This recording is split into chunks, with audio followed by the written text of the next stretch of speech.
Hey guys, welcome back to my channel. This is me Jasmeet. और ये vlog सिर्फ एक स्टडी व्लॉग ही नहीं, थोड़ा अलग व्लॉग होने वाला है। तो गाइस, मुझे लगता है दिवाली से ज्यादा धमाका तो मेरी लाइफ में चल रहा है। आज मैं एक्चुअली पढ़ने नहीं बैठी हूँ, मैं प्रोजेक्ट डिजाइनर बन गई हूँ। क्योंकि मेरी बहन ने बोला, दीदी प्लीज प्रोजेक्ट बना दो, मुझसे नहीं बनेगा। और ऑब्वियसली इमोशनल ब्लैकमेल का कोई क्योर नहीं होता। देखो, यहाँ मैं प्रोजेक्ट बना रही थी एक दिया स्टैंड का। मुझे लगता है मुझे अवार्ड मिलना चाहिए best sister who does everyone's homework category में। ग्लू इतना लग चुका है, अगर यहाँ से कोई पेपर गिर गया ना तो वो परमानेंटली चिपक जाएगा फ्लोर पे। यार वैसे दिवाली में जैसे हम ड्राइंग्स बनाते हैं, तो ये दिया शेप बनाना इतना मुश्किल क्यों है? एक बार तो लग रहा था किडनी का डायग्राम बन गया बायोलॉजी वाला। देखो, ये प्रोजेक्ट के लिए लग रहे हैं सीजर्स, मार्कर, स्केच और मेरा पेशेंस। शुरू होती है एक्साइटमेंट से, बीच में आता है रिग्रेट और एंड होता है टीयर्स से। यार सीरियसली, स्कूल का दिवाली का प्रोजेक्ट बनाना मतलब पूरा आर्ट एग्जीबिशन लग जाता है। और मेरे कमरे की हालत तो भाई इतनी खराब हो जाती है ना, मैं कुछ भी काम कर लूं ऐसे आर्ट एंड क्राफ्ट का, ऐसे लगता है कोई कबाड़ खाने में आ चुकी हूँ, कमरा तो रहता ही नहीं है मेरा। इतना ग्लिटर लग चुका है मुझ पे, लगता है मैं खुद एक दिया बन गई हूँ अब तो।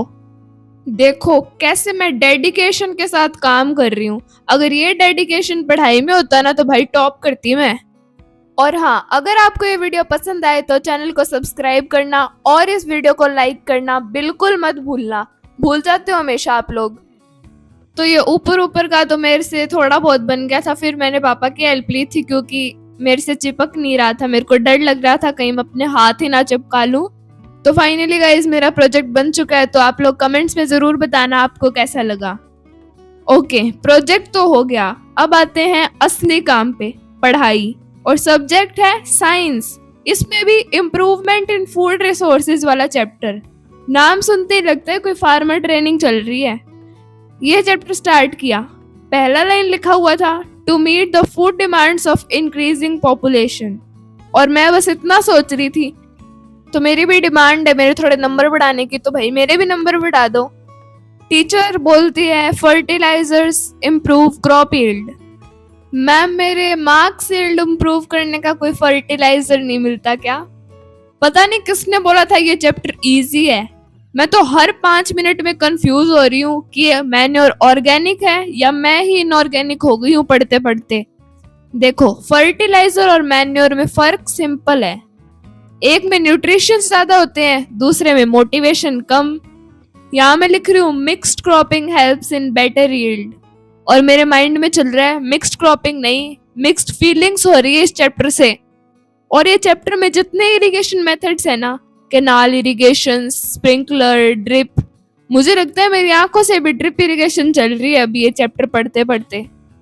मैंने लेक्चर स्टार्ट किया था फुल एनर्जी के साथ, notes ready, pen ready, water bottle ready, और सिर्फ 15 मिनट के बाद ही मैंने अपना फोकस लेवल खो दिया। इस चैप्टर में लिखा है cattle farming provides milk and meat. हाँ, और स्टूडेंट फार्मिंग से स्ट्रेस और डार्क सर्कल्स मिलते हैं। चलो थोड़ा सीरियस हो जाते हैं। अगर किसी ने पूछा कि इम्प्रूवमेंट इन फूड रिसोर्सेज का मतलब क्या है, तो मैं बोलूंगी improvement in food resources is the art of making students hungry while studying about food. मैं सोच रही हूँ अगर चैप्टर का नाम होता इम्प्रूवमेंट इन स्टूडेंट्स मार्क्स तो मैं भी टॉपर होती। शायद अब मुझे कुछ खा लेना चाहिए क्योंकि फूड रिसोर्सेज पढ़ते पढ़ते मेरे खुद के रिसोर्सेज खत्म हो गए हैं। तो फाइनली लेक्चर तो कंप्लीट हो गया। ओके, तो अब आ गया वो पार्ट जहां से मेरा ब्रेन ऑफिशियली शट डाउन हो जाता है। चैप्टर का नाम है कॉन्स्टिट्यूशनल डिजाइन। मतलब वो चैप्टर जहां हम समझने की कोशिश करते हैं कि देश का सिस्टम कैसे बना। पर मेरे सिस्टम पे तो एरर आ चुका है। फर्स्ट लाइन ही लिखी है democratic constitution of south Africa is a source of inspiration. और मैं सोच रही हूँ मुझे भी कोई सोर्स ऑफ मोटिवेशन चाहिए। भाई ऑनेस्टली मुझे लगता है कॉन्स्टिट्यूशन बनाना मुश्किल नहीं था, उसको पढ़ना मुश्किल है। यहाँ पे लिखा है कि Nelson Mandela fought for equality and against apartheid, और मैं यहाँ फाइट कर रही हूँ नींद और नोट्स के बीच में। ओके गाइस, तो यहाँ मेरा रिवीजन तो कंप्लीट हो गया। अगर आप भी रिवीजन के चक्कर में पागल हो रहे हो तो कमेंट करके बताओ। तो यहाँ मैं मेरी मम्मी के मेहंदी लगा रही थी, क्योंकि ये करवा चौथ से एक दिन पहले की क्लिप है, तो मैंने सोचा ये भी आप सबको दिखाई देती हूँ। कैसी लगी मेरी मेहंदी कमेंट्स करके जरूर बताना। ज्यादा तो मेरे को आती नहीं है, वैसे थोड़ी थोड़ी लगाई लेती हूँ। तो इस प्यारे से मोटिवेशन के साथ इस व्लॉग को करते हैं यहीं खत्म, और मिलते हैं नेक्स्ट व्लॉग में।